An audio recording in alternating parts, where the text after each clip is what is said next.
The Saudi Grand Prix is underway, and it's a good launch off the line for both Red Bulls. Charles Leclerc is under threat now for second place. Verstappen leads. Perez will get his nose ahead. Perez will get second place. Charles Leclerc's got the grippy line. Has he got the room to fight back? As they all make their way through the first corners of the first lap, it's Verstappen, but Charles Leclerc fights back into second position. He went aggressive, and he maintains P2. That's Behrman off the road as he begins life in Formula One, slightly on the defensive. It's Verstappen, Leclerc, Perez, Alonso, Piastri and Norris, the top six. Well managed from Leclerc in those opening corners. Perez looked like he had got the job done, but Leclerc swept back around the outside of turn 2, which he can do because it gives him the inside for 4, and he made it stick. The rest of it looks fairly unchanged further back, but I'm pretty sure Lando Norris jumped the start. Perez had a great opportunity here to take second place, David. He did indeed, and you'd think he did all the hard work, but just when it came to sort of closing that space down, Charles Leclerc wasn't intimidated, and this is when it comes down to knowing your competitors. If that was Max Verstappen alongside Charles Leclerc, Max would have just run the car a little bit wider, making it absolutely clear that there was no space for Charles. Lando Norris at the start, no further action. Behrman is starting his Formula One career on the front foot, but he's got to remember to stay to the right side of the line as around the outside goes Oscar Piastri on Fernando Alonso to take fourth place, and they're fighting all the way by as Behrman had to hobble all over the curb to keep his front wing. Here we go with Perez. This is the battle for second place. He's diving to the inside, and Sergio Perez finds his way by with the first opportunity that he had in the Grand Prix. Looked like he was going to take second place on lap number 1. Lap number 4, he's got 2.1 seconds between him and his teammate in the lead of the race. This is into turn 22. Look at how crash off the road and into the wall. A heavy one at turn 23. Lance Stroll into the barriers and out of the race. Get the wall. Okay, can you bring it back, Lance? Oh, the wall. I copy that. Easy to criticise, difficult to do, but he isn't a rookie. Yeah. Everyone is coming into pits. This is going to be so busy. They're going to stick on a hard set of tyres and maybe try and go to the end from here. Really long-ranging one-stopper. Crucially, gets out before the Ferrari, and in this situation, there'll be no question of unsafe release. Yeah, and Perez flung into the path of Fernando Alonso as it is incredibly frantic stuff down there in the pit lane. Oh, I made a crash with a Red Bull. So close. Sergio Perez gets a 5-second penalty for an unsafe release. Here we go again. It is very tight between Oscar Piastri and Charles Leclerc for fourth. Lando Norris leads. Then it's Max Verstappen, and that is very tight as Charles Leclerc stays ahead and fends off the Australian driver. Alonso trying to profit from it in the green Aston Martin. Has he got momentum to try and retake the place that he lost from Piastri earlier in the race? The answer's no, and they're close, but there's no change for position. Side by side, Albon goes. That is a tap. That is damage, and Ocon profited. What is he doing? Kevin Magnussen has been given a 10-second time penalty. This is the Behrman move. Little dummy shimmy to the inside. Go on then. I like that. I like that expression, the Behrman move. Max Verstappen in the unusual position of being in second place. Not for long. Max Verstappen moves past and takes the lead from Lando Norris. He's back in the lead of the race, and he's not the only Red Bull on the move. Perez improves to third. Charles Leclerc trying to go past Lewis Hamilton, outside line to the inside line. Going to be brave to make that work. Is the room? There is. And that's a great angle to show you that getting to the apex first has worked. For the lead Ferrari driver in the race, he's 1.7 seconds away from Sergio Perez. He's going to have a good opportunity now to build up through the gears to try and make his way by. The Haas is in the way, but only for the moment. That's the pass he's been looking for, and the man on debut in Formula One is up to 9th. Kevin Magnussen has been given a 10-second time penalty for leaving the track and gaining an advantage. Oh, you are kidding me, aren't you? 10 seconds for that? That's harsh. And the chance of a safety car with these four brawling in the way that they are, well, it goes up when they go side by side. Sonoda's been looking for that pass lap after lap. Magnussen doesn't want to give it up. Brilliant racing from the pair of them. Magnussen knows that he's not going to score a point in the race. That is defiance. And it's cost Yuki Tsunoda because Esteban Ocon finally gives Alpine something to smile about. So this drive from Magnussen is going to earn Haas a point because Hulkenberg, at the end of this lap, should have a pit stop window to come in and clear his teammate. Whoa, that's a second and a half for Alexander Albon. Patience ran out at turn number 1. It's only 14th, but it looked great on board. Yuki Tsunoda will not want to go backwards. The driver who started in 9th position on the grid is passed again. As Hulkenberg comes into the pits, we talked of that pit window a few moments ago, and Hulkenberg is going to blend out onto the racetrack, and Haas might have engineered a chance to get Hulkenberg into the points. We've had plenty of chapters of this battle time and time again. This is the best run for Oscar Piastri through the entire race, and Hamilton's defence comes to an end, or does it? Piastri locks up, takes the place, won't be able to overtake like that. He had the momentum, he had the overspeed, but he couldn't slow down the McLaren, and still they battle over 5th place. Behrman, if he keeps this consistency, he's actually just done his best lap of the race. He's only a tenth and a half slower than Norris. Absolutely cracking drive this from Ollie Behrman. And Norris struggling a bit with tyres there. He's fighting with Hamilton as well. We can do it. Great encouragement for the British driver, 18 years of age, looking for points in debut in Formula One. This was Daniel Ricciardo running in 16th place. And round he goes. Clouting an apex curve, rear tyres that were probably on the limit already. Max Verstappen is going to win the opening 2 Grand Prix of the year, a 9th consecutive win. Max Verstappen, eat, sleep, win, repeat. Verstappen takes the Saudi Arabian Grand Prix to lead home a Red Bull 1-2. An outstanding result for the team. Once again, the Mexican fans celebrating in that grandstand. Verstappen wins the Saudi Arabian Grand Prix with another drive of distinction as Charles Leclerc comes home for his first podium finish of the season. And look at this moment for the 18-year-old from Chelmsford. Points on debut for Oliver Behrman. Ferrari's youngest ever Formula One driver is a point scorer at the first attempt. This is the Outlap F1 podcast featuring America's own John, James, Andy, and Deanna. Your one-stop shop for Formula One news, insights, race previews, and reviews. Join us on the Outlap.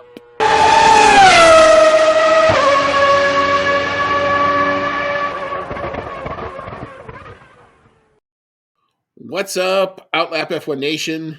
This is season 6. This is episode number 6 of the Outlap F1 podcast. It's our 2024 Saudi Arabian Grand Prix race review show. You've got Andy, and I'm along with Deanna making her debut for 2024. It is good to see you, my friend. How are things been, and how's it going? Things are great. Happy to be back for a little bit more exciting race this week. Yes, after Bahrain, I think we were all fingers crossed, like, dear Lord, let it not be quite that bad. It was better. It was definitely better. It's a step in the right direction. If we can kind of evolve from here, it's definitely a lot more palatable. I'll take what we got today, and we'll get into all that in just a little bit. As always, you can find our show on Twitter, X, whatever the heck that platform is still called these days, Instagram, which we have activated recently, Discord, Reddit, and of course YouTube. At Outlap F1 Podcast is the handle.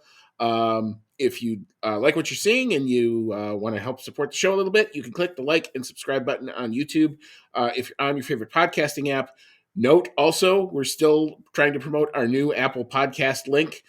So we will put that out wherever on our social media where we continue to do that. You can just go to our link tree. Best place is on any of our bios. We post our link tree. We've got the new Apple Podcast link there, and hopefully it should just be a quick little follow, and you're all set up like you were before. And a 5-star review would also help out as well. You can email the show, chatnow@outlapf1.com. We'll take you there. The website, we're still working on it, but we have it in pieces. We're just trying to put it back together and trying to get it back up.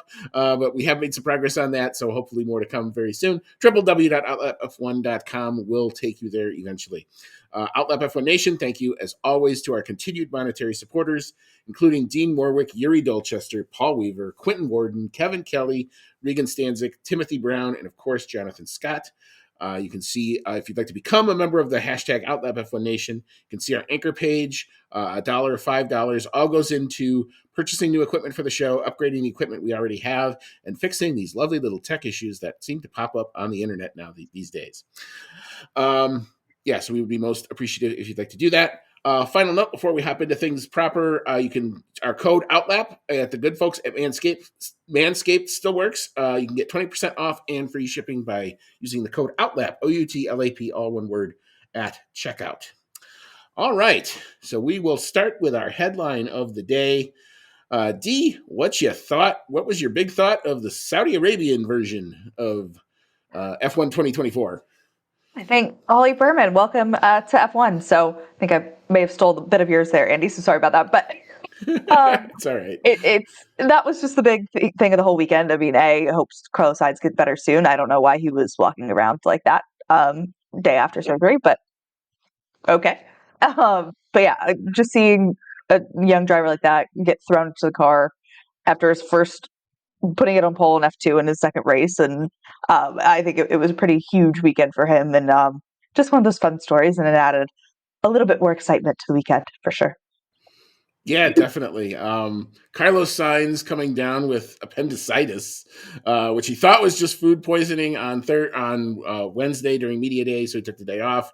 Did run the free practices 1 and 2 on Thursday.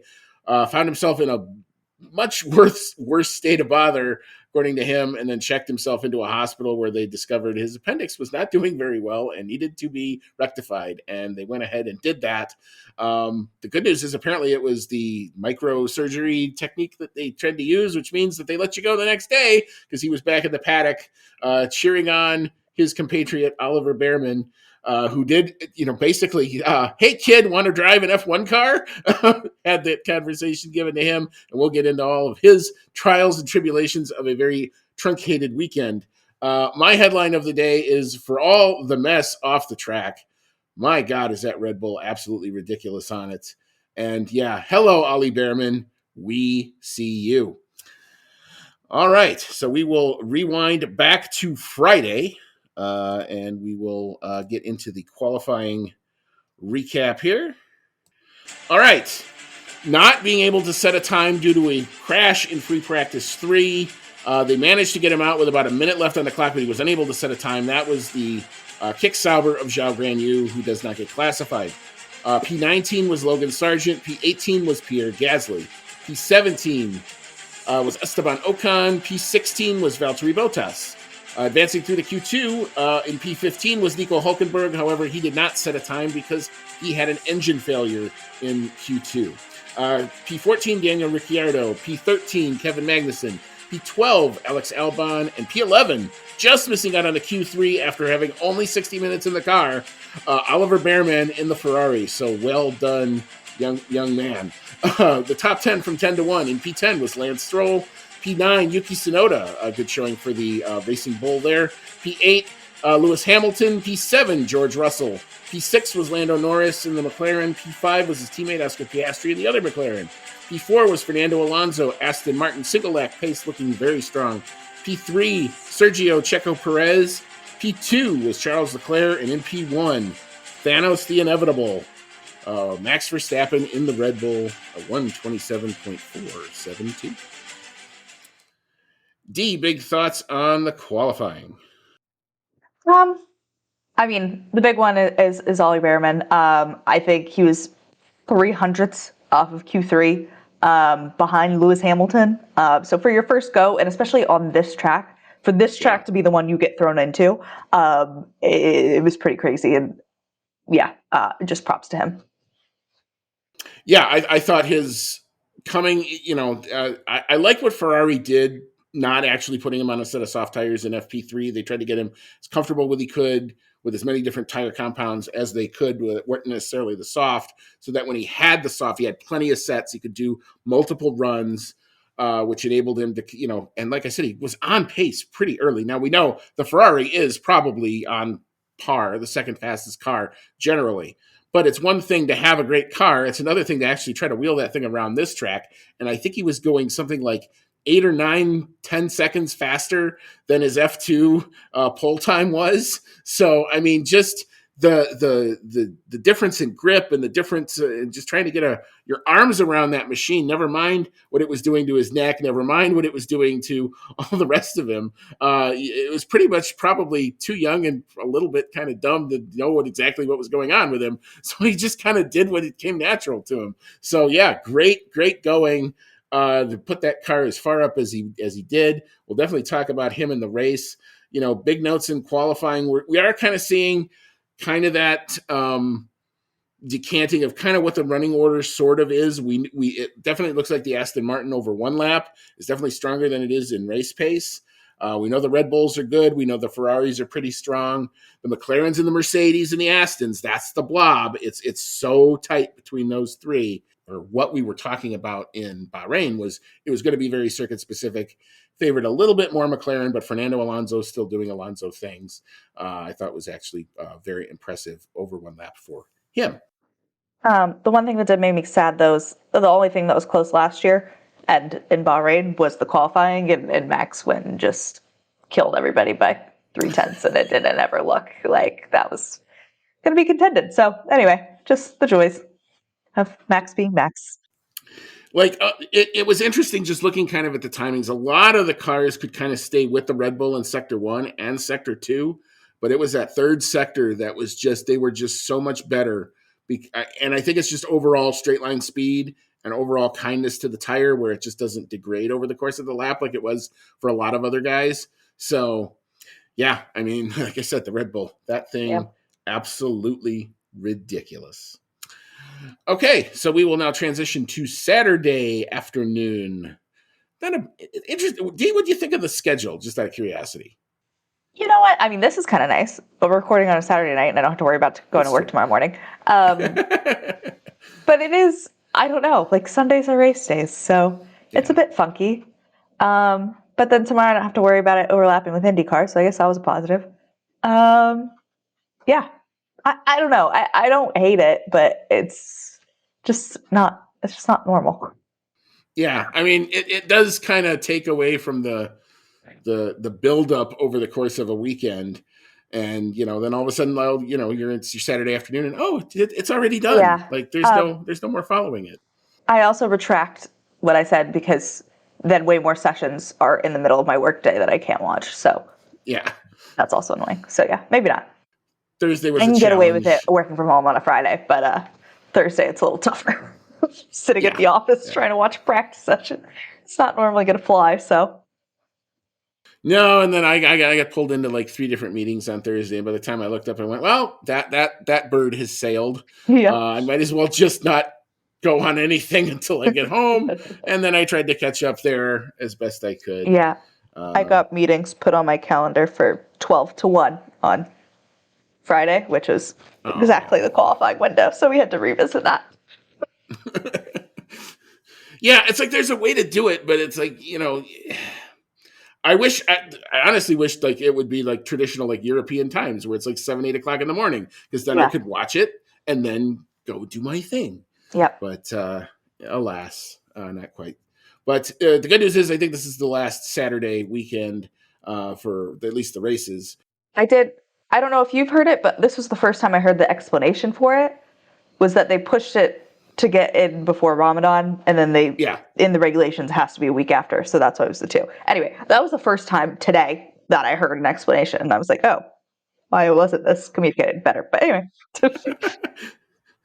I think we touched on it. We had a question about it on our last review, so I think we actually talked about it during that. So, all right, so we will transition into the race itself, and we'll start with the back markers. And more pain if you're an Alpine fan.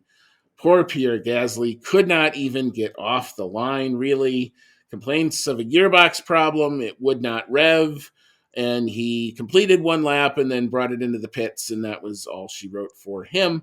The one retirement during the race was the Aston Martin of Lance Stroll, who clipped the wall and then ended up going into the opposite wall, as that's what happens on this track. He did not finish, and he brought out the one and only safety car on the day. P18 was Zhao Guan Yu. P17 was Valtteri Bottas. P16, victim of a late spin, Daniel Ricciardo. P15 was Logan Sargent. P14 was Yuki Tsunoda. And P13, I guess this is progress, Esteban Ocon and the other Alpine did at least have some people behind him today. So, but looks like this is kind of a train of pain a lot of different ways. D, thoughts on the back markers? Yeah. I don't know where I was about to go with that, but Ocon, at least it does look better. At least Alpine look in the mix with this kind of back group. So that, other than Gasly not being able to start, is now 21st to the championship. Sorry to you. In that Logan Sargent area. But yeah, I think kind of the biggest of note back here, Ricciardo, I mean, it's only been 2 races, has not looked competitive against Tsunoda, really. Like, I don't think there's, at this rate, much of a chance that he takes over that Red Bull seat, especially because Perez is doing, I think it's vastly because that car is so far ahead of everything. But he's done everything he needs to do. And so I sadly think this is probably if we continue down this path, it's not looking so hot. And I just don't understand. He just had so many issues and just was never anywhere close. So it's not looking great. Yeah, I mean, what did I say? I would say over the 2 rounds, I think I've said before that the first 5 races of this year were critical for Sergio Perez and also critical for Daniel Ricciardo. Perez is passing the test. I mean, we're 2 rounds in, and there's been hardly anything that you can really say other than maybe a tad bit of bad qualifying form in the first race that he more than made up for in the race itself in Bahrain. Here, qualifying P3, we'll talk about where he finished in a little bit, but yeah, I would say he is passing the test and telling everybody, this is my seat and nobody's going to take it from me unless I give you permission.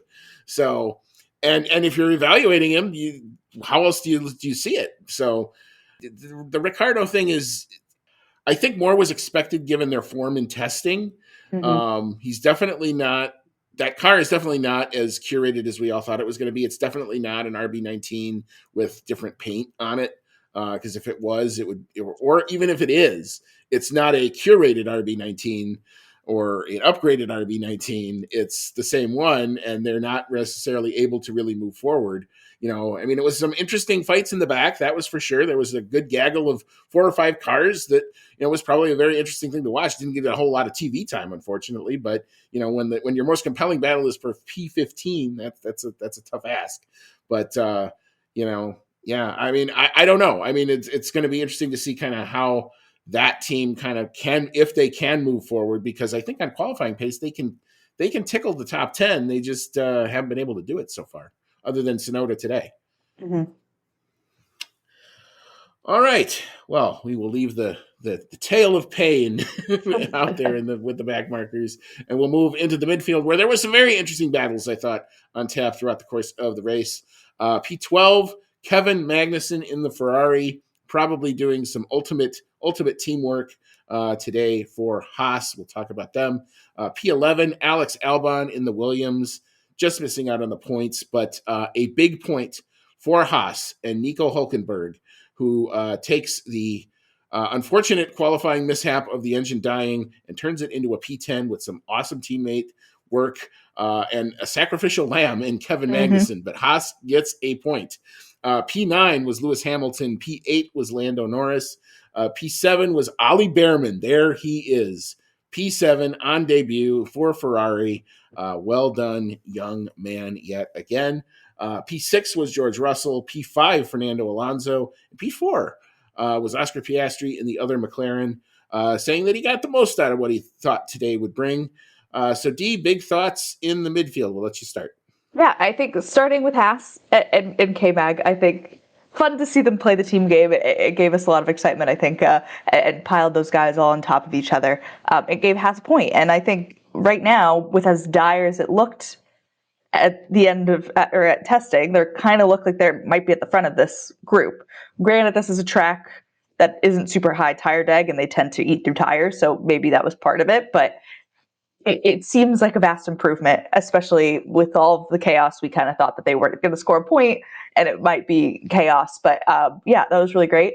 We'll talk about him momentarily. But I think for all K-Mac did, I would assume after today that his seat may be going to someone quite a bit younger. That's definitely a distinct possibility, given who their reserve is and given the form. I guess let's get into it. Let's talk about Oliver Behrman, the dude of the day. We kind of talked about it in qualifying. He was basically conscripted. Why? Because he was there. If you're Robert Schwartzman, you have to be kind of kicking yourself that it was kind of a scheduling snafu. And of course, now this is when the opportunity comes up and he doesn't get to take it. So Ollie Behrman, who was there because he's a Ferrari Academy driver, was going to be competing in F2. Carlos Sainz comes down with appendicitis. There's no chance to get anybody else in to fill that seat. So the only Academy driver they had was Mr. Behrman, and they put a 38 on that car and literally took a ladder and pasted on while Sky was doing the qualifying build-up show, by the way. Talk about timing. Oliver Behrman over Carlos Sainz's face. So you have to kind of feel for Sainz there a little bit. But, he gets in the car, he puts it, almost makes Q3, and then in the race just was consistent and consistently good.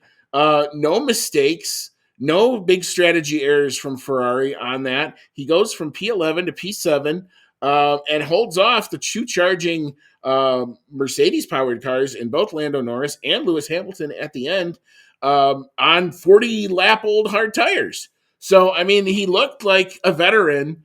There was nothing about the driving style. I didn't see any big lockups. I didn't see anything that would indicate that he was nervous or anything. He was just giving constant, simple feedback. He is the Haas reserve and will probably then start to put some pressure on Kevin Magnussen for that seat at the end of the season. Yeah, and I rarely do this, but I will give very big props to Ferrari for the way that they executed this weekend with him. I think you mentioned it earlier, the way that they went about practice and the way that they went about qualifying, and they gave him the tires and everything that he needed to be able to do that. For them to not kind of go to a more veteran driver on the grid, but to just be like, okay, kid, here you go. Like, I think it was really awesome. And they were kind of talking him through the race, which maybe showed that they can have a normal conversation about the race on the radio. This is not completely foreign. Like, maybe it will get better. Who knows? Probably not. But I think so. Props to Ferrari. But it's just incredible. I guess that's kind of the bravery you get when you're 18 years old. And it was incredible to watch. You would never know that was his first race. Yeah. So it was, and that he really had only been in the car for 36 hours before that, and not had much time with it. So I think it's pretty incredible stuff, and hopefully see him in Haas next year. Yeah, I think he's slated to do 6 FP1 sessions between now and the end of the season. So they're definitely taking his talent very seriously in the Ferrari Academy. The only negative of all of this is his F2 campaign gets kind of sort of temporarily screwed because he's dead last in the F2 standings now because he races for Prima. Prima did not have a good Bahrain weekend at all. He comes out, he was going to score a couple points for the pole. Those had to get forfeited. So he basically, yes, anyway. it's kind of like he was never there in the F2 standings, even though he very much was there. He's 10th in the F1 driver standings, and he's dead last in the F2 standings, where he will go back and race and hopefully start to continue to show the amazing form he did here. But also just shout out to F2. That is a really great grid that they have this year. And a whole lot more racing going on over there. So and an interesting sound with that new rear wing. Yes. It sounds like a little spaceship. Yes. It has its own it has its own distinctive thing. Like, you're going to hear that and you're going to instantly know that that's an F2 car. You're going to hear that before it's an F3 car. You're going to hear it before it's an F1 car. I don't know if that was intended or not, but it's definitely very interesting. And those cars, that's how the ground effect thing is supposed to work, where like, hey, you can get up right behind the other guy and, watch a move and a counter move and DRS is here and all that other good stuff.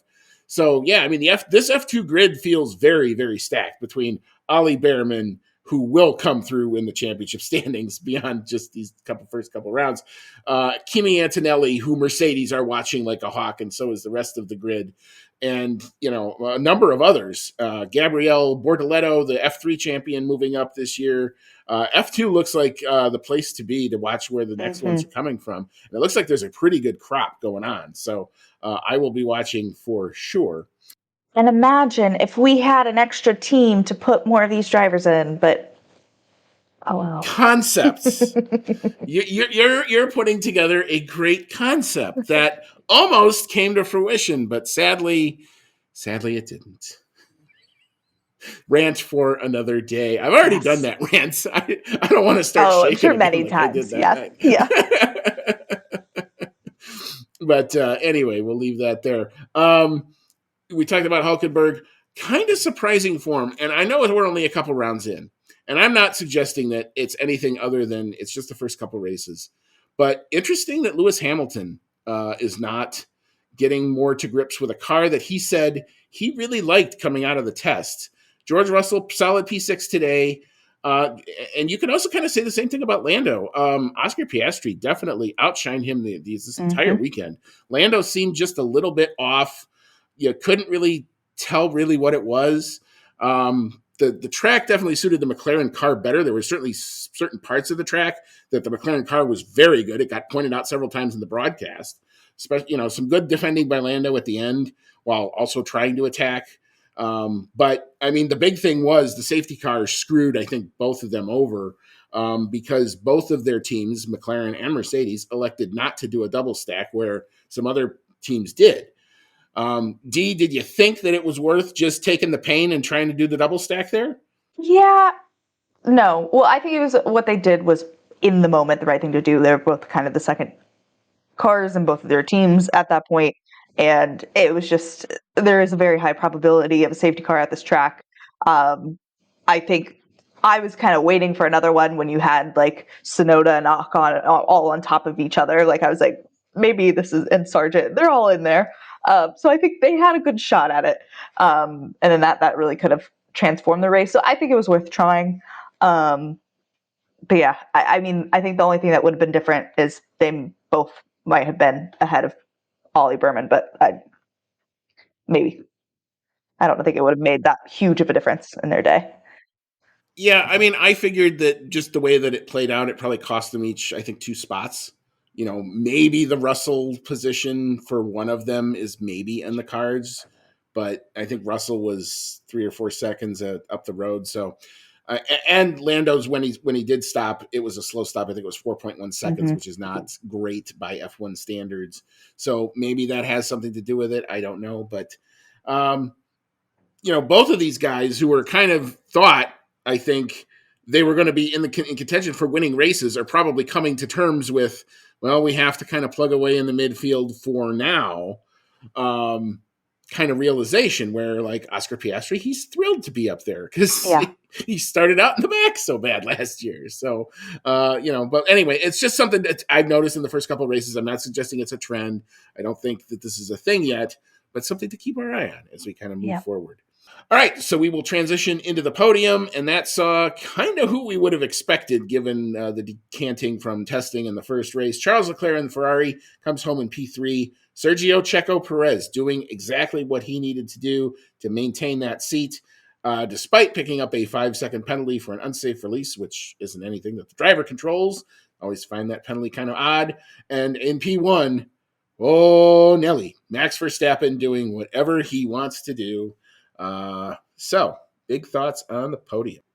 Not many. I mean, but it's just kind of, I feel like this may be the pattern we find ourselves in, where it's Perez maybe qualifies down a couple positions, he takes some time, he works his way back up and through, and then they both kind of scamper off into the distance with a Ferrari in tow.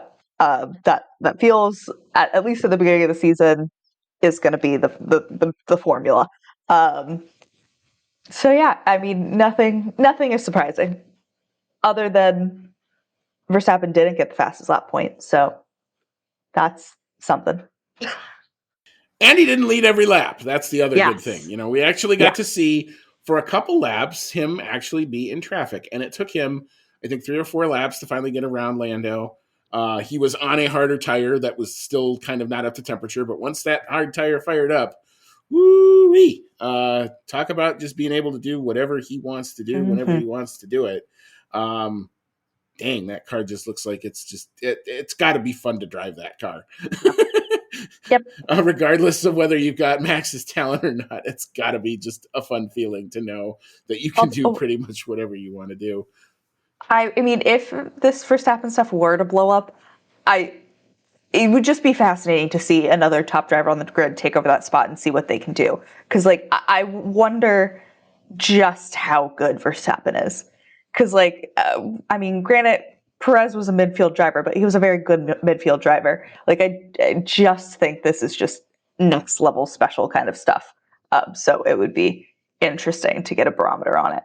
But I think it's just the relationship between him, that team, Newey, maybe not the team principal, but it's just incredible stuff. So yeah, we'll kind of give an update on the latest happenings of at least what we think we know about what exactly is going on behind the scenes at Red Bull when we get to our awards, because they have a special place for this entire fiasco. And I think this is where we're kind of going to with that. But yeah, I mean, and again, we talked about Perez earlier, like passing the test. He's just doing what he needs to do. I mean, if you're looking at the barometer of the 4 potential suitors for that seat, being Liam Lawson, Yuki Tsunoda, Daniel Ricciardo, and Sergio Perez, I mean, Liam Lawson has an incomplete because he's not in anything right now. And Perez has put back-to-back 1-2s. So, I mean, how do you argue with that? And this one looked a lot closer. I mean, granted, the 5-second penalty makes it look that he's a little bit closer to Leclerc than he really was. But beyond that, this was really good. You know, he's not 20 seconds down on his teammate this time, so at least there's that. Yep. We will continue to look for things. Yeah, take the positives where they come. Yeah. I mean, I would walk away from this race thinking, okay, at least the midfield battle was good. There was actual tire variability between that. You had your safety car, which probably killed a lot of any of the real strategy debates because everybody went on the hard tire, and the hard tire was just too good here. I would recommend even going down a step in the tires to try to make this a little more entertaining, to have a little bit more pit stops, because everybody said this is an easy one stop. And when you could do 80% of this race on one compound of tire, you've brought the wrong tire compounds. That's what that tells me. It should not be no question for all of these teams to switch on lap 7. Right. Exactly. Exactly. And even then, like the medium tire, what was it? Lap 38 out of 50. Yeah. So they only put like 12 laps on the soft tires. So, I mean, it was just kind of incredible. I mean, that track is ridiculously smooth and very high grip, and it has to be. I understand that. But yeah, I just wish that, you know, we could sprinkle in some strategery here to try to see, you know, get some mixing up of the order a little bit. But anyway, I guess that's my rant for another time. All right, so we will leave the review here. We will take a quick break. We'll re-rack. We'll come back. We'll recap where the drivers are in the top 10. There is some shuffling there. And we'll recap where the teams all shake out. Then we'll get into the listener reaction, the fan email segment. We've got good stuff from our regular people. So come on back. We'll get into that. We'll hand out some awards. And I don't know that I want to talk about predictions, but I will. God. Cody's not here, but we'll talk about predictions. Cody's going to be a very happy person for not even being on the recording tonight. Anyway, we'll get into all that in just a little bit, so come on back. You are listening to the Outlap F1 podcast, and we'll be right back after this quick pit stop.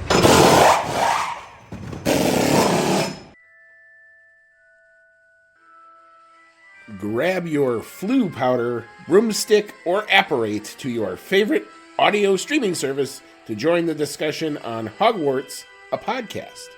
where Dan and his friends have in-depth chapter-by-chapter breakdowns of each Harry Potter novel.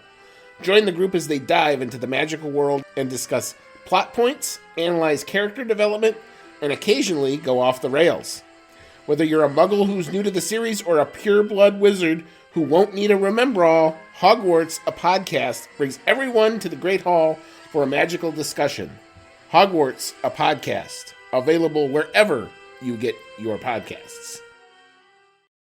All right, welcome back. This is season 6. This is episode number 6 of the Outlap F1 podcast. It's our 2024 Saudi Arabian GP race review. You've got Andy, and I'm joined with Deanna tonight. We just wrapped up our initial review of the race itself and the weekend. And so we're now going to kind of tell you where all the standings shake out after round 2 of 24. So we got 22 more opportunities for Max maybe not to win. And we'll see how many of those actually come to fruition. But Dee, if you recap the top 10 drivers, I will take the team standings. All right. So in first place for something like the 50th race in a row, it is Max Verstappen on 51 points. And I'm sure that for probably the last time, in second place is Sergio Perez, less than a race behind, at least, or a race behind.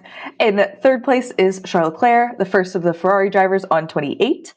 In fourth is George Russell with 18. In fifth is Oscar Piastri with 16. In sixth is Carlos Sainz with 15. Seventh is Alonso with 12, just ahead of Norris, also on 12. In ninth is Hamilton on 8. And in 10th, in his debut, and somehow the third driver for a Ferrari in the top 10, is Oliver Bearman with 6. Yep, and as where the team standings shake out, Red Bull Racing Powertrains, Red Bull Racing Honda RBPT. Wow, that's a lot of names, but they are free and clear. They could put as many names as they want to on that car, and I think it's still going to be P1. They have 87 points. P2 is Ferrari. They check in with 49 points. P3, hello, how you doing? There's McLaren Mercedes. They check in with 28. P4 is the Mercedes Works team. They check in with 26. P5 is Aston Martin. They come in with 13.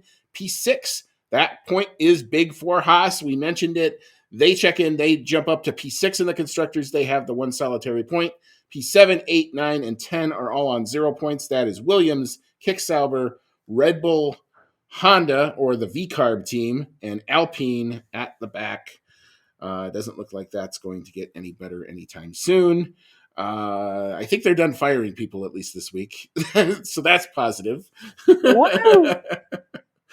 All right. So enough of our takes on what we saw this weekend. We want to open it up to the fan email segment. It's usually my favorite part of the show. Dee, it's been a long time since you've done one of these, so it's your time to shine. Yes. Rachel Fleming has promised to be more positive moving forward after I think we were all a little depressed, Rachel. Don't feel bad. We were all kind of bummed out by the bummer of a Bahrain. So, Dee, what does Rachel have to say? Yes. So Rachel says, firstly, I want to say sorry about how negative I was in the last podcast. That's what happens when I have to watch a dreadful race. I get it. Going to try to be positive for this one since it was a much better race. First, Ollie Bearman, another young driver thrown into the fire and did an amazing job. I wouldn't be surprised to see him on the grid next season. What great teamwork from Haas as well. K-Mag getting 20 seconds of penalties wasn't great, but Haas saw an opportunity for Nico and took it. Plus, the racing from 12th to 16th was brilliant. Sadly, we'll have to finish with the negative of Lance Stroll being Lance Stroll, basically, but him bringing out the safety car did lead to a split strategy, so I commend him for that. Still not good enough, though. Yep. Yeah, I mean, well, first of all, you can be as negative as you want to, Rachel. It's fine. You're entitled. Bahrain was bad. We were all kind of looking at each other. Cody and I were like, well, how are we going to make this entertaining? Let's see. Let's try to figure out how we spin that one. But I definitely thought the product today was a lot better. So I'm encouraged by that. Australia is usually a banger of a race, or at least a banger of a track. So I'm always interested for that. Then we go from there to Japan. I think there's a lot of good things coming. I'm actually interested to see what a ground effect car does around China with that long straight and that very interesting turn one. Been a while. Yes, it has been a while since we've been there. So that may finally throw some variability into a lot of this. In terms of your Haas comment, yeah, Haas, the one thing I'm noticing with Io running the team as opposed to Gunther, they're all about team strategy. They even were trying to do some of the toe, which I didn't think was even going to be possible on a track like this, to set up Nico to maybe possibly make Q3. Unfortunately, it led to his engine conking out. I don't think one had anything to do with the other, but unfortunately, we never got to see if that actually was a proper thing, because had Haas been able to pull that off, maybe that inspires somebody else. Maybe that inspires an Aston Martin to do it for Alonso, or a McLaren to do it for Norris or Piastri, depending on who was farther up there. So we never got a chance to see if that would have worked. But yeah, good teamwork all day on the Haas's, and they get that well-earned point because of it. Yeah, I think they're being crafty and creative, which is what you have to do when you're all scrapping for that one random point that doesn't come very often. So hopefully that kind of starts to spread throughout the rest of the teams back there, and we just start seeing some fun new things. Would be nice. Okay, so next up, the formula says, wow, Ollie Behrman, what an incredible story. I won't lie, me as a 20-year-old in a Ferrari debut would have struggled in his circumstances, which is not to imply that there's any circumstance in which I could see in F1. So, I know the race itself wasn't super, but the circuit is an absolute showcase of the capabilities of an F1 car, the true temple of speed surpassing Monza, in my opinion. Yeah, I mean, in terms of what this track does definitely ask a lot of an F1 car, and you definitely get to see the weight shifting back and forth. It is that roller coaster ride where you could definitely tell, what cars are set up where. It's also interesting that you were seeing certain cars be a lot more dominant in certain places, like the Mercedes. Like we didn't even really talk about it in the review, but the Piastri Hamilton, which was on there for a good chunk, where Piastri just couldn't get past, is a perfect example of that type of situation where the McLaren car is dominant in certain parts of the track and the Mercedes car is so much better in other parts of the track. And you basically end up with two guys running two completely different setups with two very different cars, almost with the same exact lap time. Lap after lap after lap after lap, DRS notwithstanding. But I mean, it was just kind of amazing to kind of see that. And you also kind of see it when we go from a fully wet track to a dry track. You see certain teams, like the downforce will be their ideal for those couple laps, and then it'll get a little drier, and then it'll shift back to kind of what we're always used to seeing. So yeah, I mean, I do like the fact that this track did that. We talked about Oliver Behrman. I mean, it's an incredible thing. It's definitely the story of the weekend. It's a nice feel-good story for a sport that needs a feel-good story right now. Good on you, Ollie Behrman. Yeah, and I think that he's gonna. I hope he goes back to F2, and that inspires him to do some amazing things there. I think based on what I've already seen in his free practice form, and now especially a form here, yeah, I think a Haas seat is definitely in the cards for that guy coming into next year, because next year is going to be a big year of change.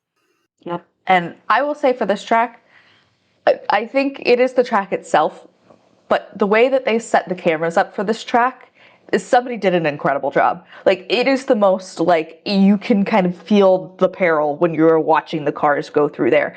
Whoever did that, and even just, and I mean, well, this is probably more about the track itself, but watching Lando, you could see him physically pulling away from Lewis in that first sector. They had the gyro cams going, and you forget that there's banking in that track. It's minimal, but it was just so cool. Anyway, so I think the way that they filmed that track this weekend was exceptional. Yeah, the visuals of it are amazing. Yeah. I've always said I would love to try to go there if you could just pick it up and drop it on the California coastline. I'm totally in if that's where this track was located, because the visual, the aesthetics, and I will give full credit. The light show was cool. The fireworks were cool. Even the drone thing is kind of cool. And it's just kind of interesting. I didn't see the backlash against that same stuff when, Las Vegas kind of did the same thing. Interesting, the lack of reaction to all that. But okay, I guess I'll just back away.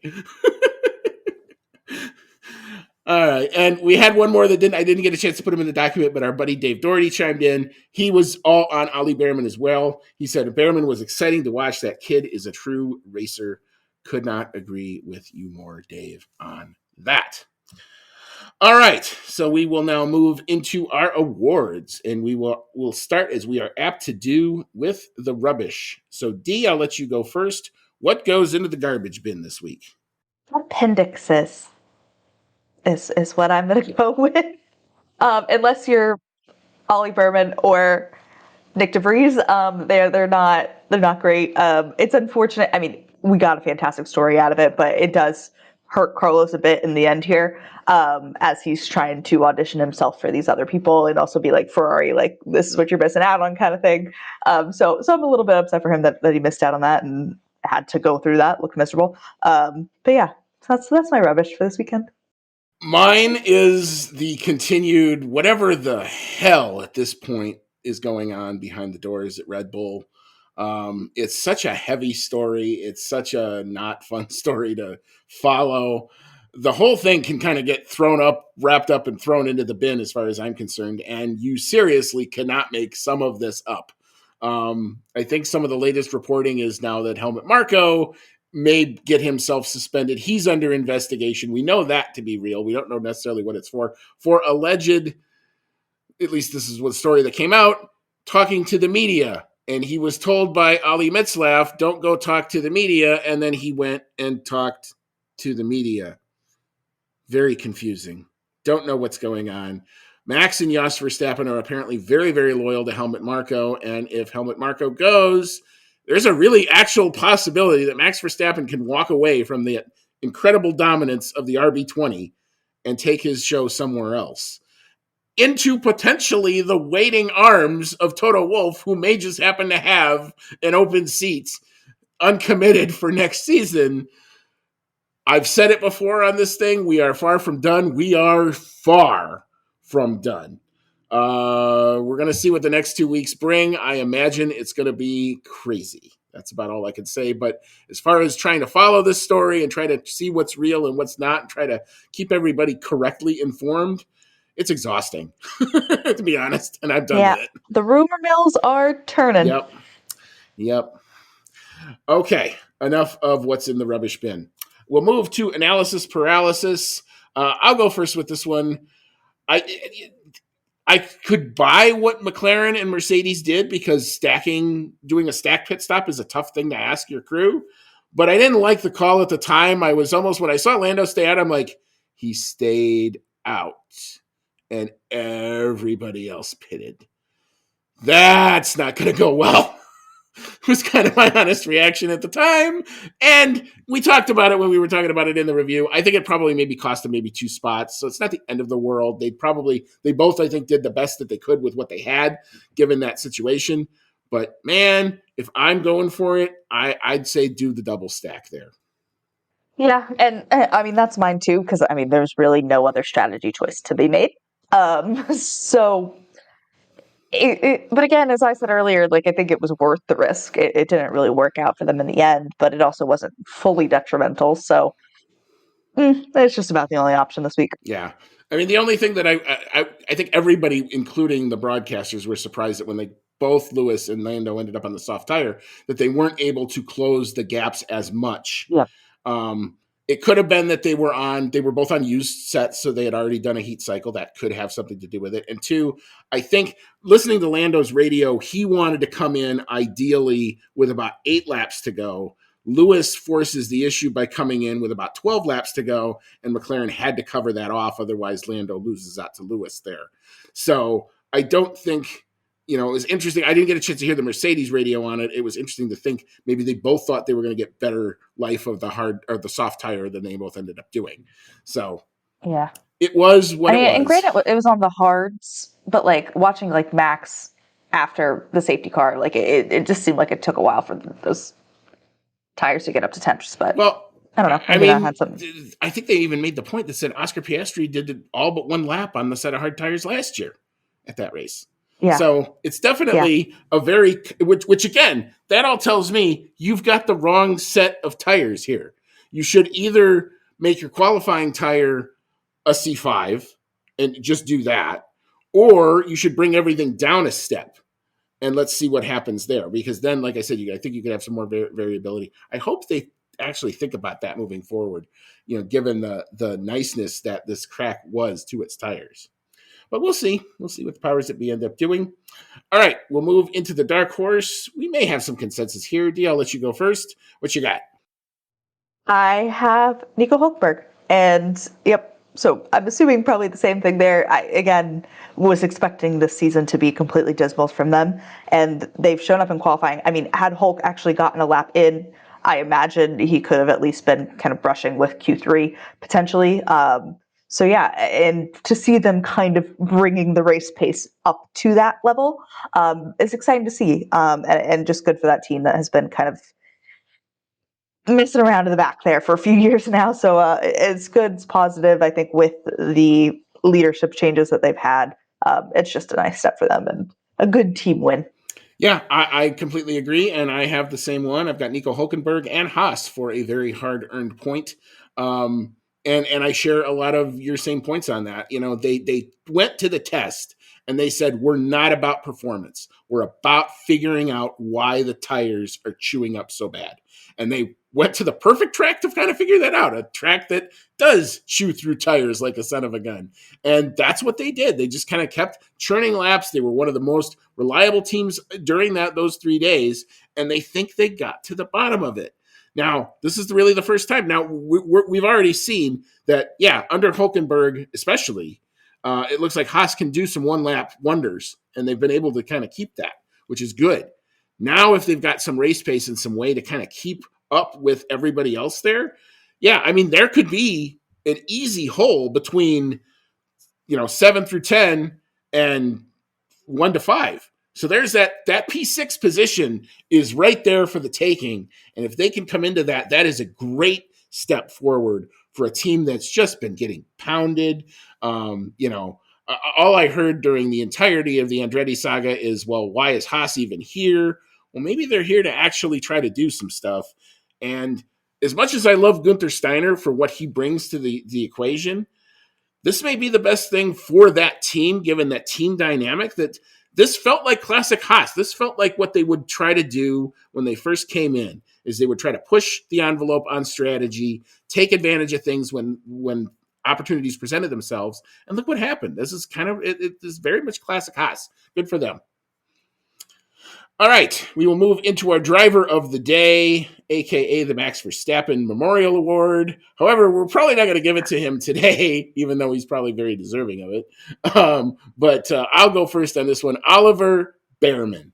Kid gets my congratulatory clap for just, I mean, you have like fantasies of like the manager pointing to the stands and say, you come in here and help us out.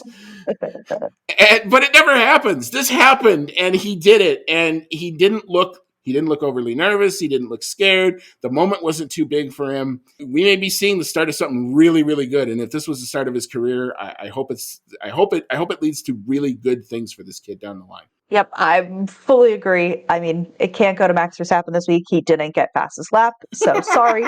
It is Oliver Behrman. But yeah, just incredible story, incredible performance, and again, to have such little time in that car and to do what he did on this track especially was just incredible. So yeah, Ollie Behrman was a feel-good story. Go get him an F2 is what I got to say now. Yes. You got some work to do there, bud, but we'll be pulling for you for sure. All right. I've put this off long enough. We do have to talk about predictions. Cody basically took out a whip and strangled me with it basically the entirety of the weekend on these predictions. You were optimistic. I know. I was way too optimistic. Trying to dance to the beat of a different drummer when I should have just gone chalk. Wow. So Cody gets 7 points, which is an amazing total just in and of itself. He got the pole sitter. He got the qualifying fastest time. He sweeps the podium, P1, P2, and P3. He got the race fastest time, and he got the prop bet because Nico Hulkenberg scored that point. So the one chalk thing I bet burned me. All I got was the pole sitter. Congratulations. There's my 1 point on the weekend. The good news is it only counts for one. You can only win the weekend with 1 point. That's the only good news that I have. So unless we get into tiebreakers, at which point then I'm way behind. But I will try again next time. I congratulate my cohort on a job well done in the predictions. You did a great job. All right. So I guess that pretty much does it for our rundown. Dee, thanks a lot for coming on tonight. Yeah. Appreciate it as always. We will have a week off, and then we head to the land down under, the Australian Grand Prix. It's always a fan favorite. Dee, big thoughts as we head as the circus moves out of the Mideast and into Australia. No, I mean, I'm excited for it. I think, was it last year? It was the giant chaotic one with 3 red flags. Yep. So maybe we'll get at least something interesting going on down there. So it's always fun. It's a good place to be. So yeah, looking forward to it. And it's generally a work schedule friendly Grand Prix. Yes. It'll be maybe a Saturday night, Sunday morning type deal where I'll just have to stay up late. But we'll do our best to follow whatever happens during the off time. We know that there will be probably some Red Bull stuff that will come to light. We'll do our best to bring it when we know it. And knowing is half the battle in this type of story. So we will try to follow that. Stay tuned to our social media. We'll get some stuff out over the course of the next couple of weeks. And we'll get the episode dropped as soon as we can. So, yeah, for Deanna, for Cody, who couldn't be here tonight, have fun at the concert, bud. Or have fun at the concerts. It's plural. I'll have to tell the story about how he scores free tickets to all sorts of stuff, and I want to get that secret. But yeah, that's his fiance has a talent that we're not necessarily aware of yet. But anyway, we'll leave that there for now. So yeah, for everybody connected to the show, it's always fun to do. And as always, may all your laps be fast.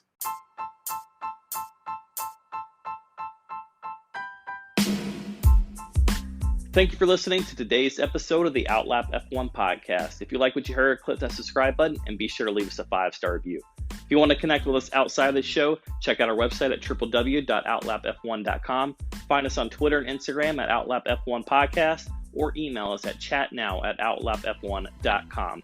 As always, thank you so much for your support, and we'll see you on the next one.